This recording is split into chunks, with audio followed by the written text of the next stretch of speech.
Leo nataka nikupe kitu cha muhimu sana kwamba kwa nini unahitaji kuwa na uhuru wa kifedha. Nikakupa vitu vya muhimu vya kufanya ili uwe na uhuru wa kifedha. Leo nakwambia kwa nini unahitaji kuwa na uhuru wa kifedha. Unanitazama, je, una uhuru wa kifedha? Au ndo ile mwezi mwingine ushaanza kulalamika, unashindwa kufanya mambo yako kwa sababu hauna hii elimu ya fedha. Jambo la kwanza, uhuru wa kifedha unakusaidia kutatua dharura tofauti. Unafika jambo linakuja, hauna hela ya dharura. Umeona? Hauna emergency money ambao umeikeep somewhere kwamba hii itanisaidia kwa jambo moja au mbili. Kwa jambo la kwanza nalo litambue, unahitaji uhuru wa kifedha ili uweze kutatua matatizo yanayokuja kama dharura. Hiyo ya kwanza. Kwa hiyo ni ya muhimu kuwa na uhuru wa kifedha. Ya pili ni kuepukana na msongamano wa mawazo, stress, depression, mpaka unapata phobia ya fedha. Kwa kuepukana na msongo wa mawazo, au mara nyingi msongo wa mawazo unakuja kwa sababu watu hawana fedha. Watu wana shida na fedha, pesa ni ya muhimu. Kwa unapopata msongo wa mawazo unajua kwamba sababu moja hapo ya muhimu ni kukosa fedha. Kwa hiyo ukitafuta fedha unaepukana na msongo wa mawazo. Sababu ya tatu ni kukusaidia kuwa na muda mzuri wa utulivu wa kupangilia mambo yako mengine.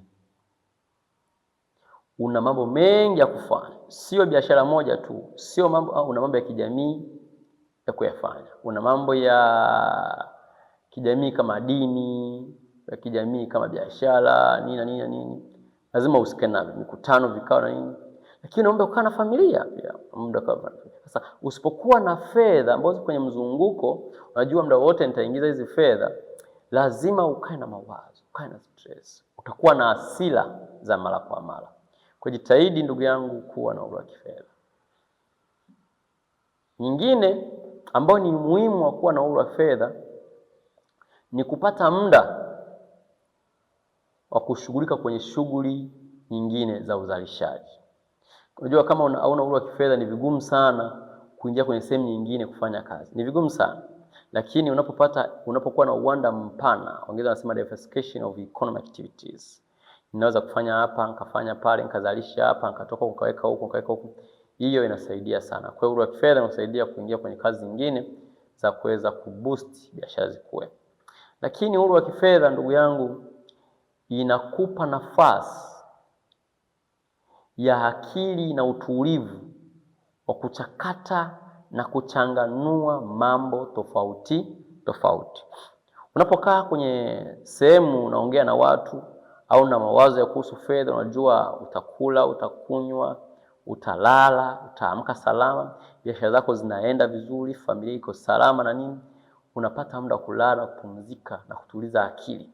Au kwenda sehemu ukakaa ukatulia, ukajua unapangilia mambo yako mengine kwa ajili ya siku nyingine, au kwa ajili ya mwezi mwingine, au kwa ajili ya baada ya muda fulani. Tokana na plani zako hizo ulizoziweka.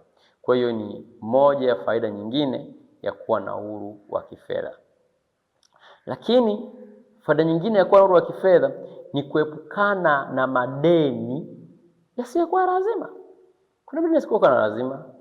Kwa mfano, umeme umeisha. Naomba nikope 10,000 bwana. Unajua weka umeme hapa. Unaona? Bili ya maji inakuja. Bili ya maji hapa naomba ni boost hapa niweze kulipia bili ya maji.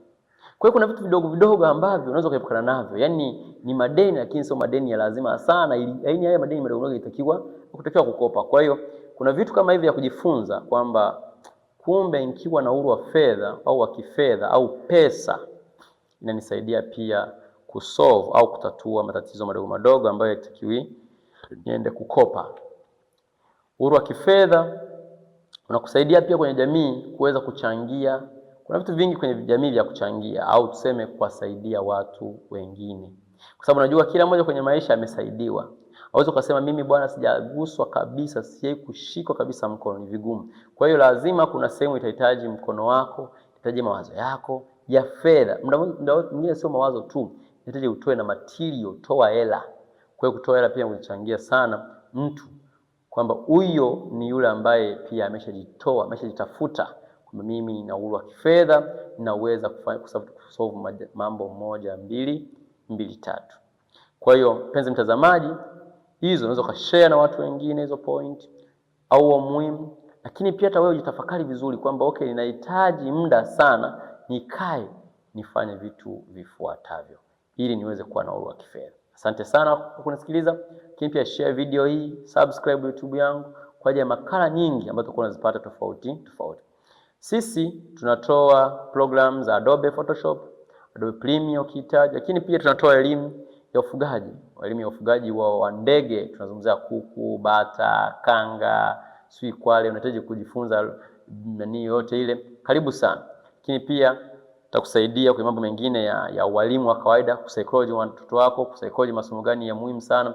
Kwa usiache kunifuatilia kwa namba ambazo zinakuwa kwenye content pale.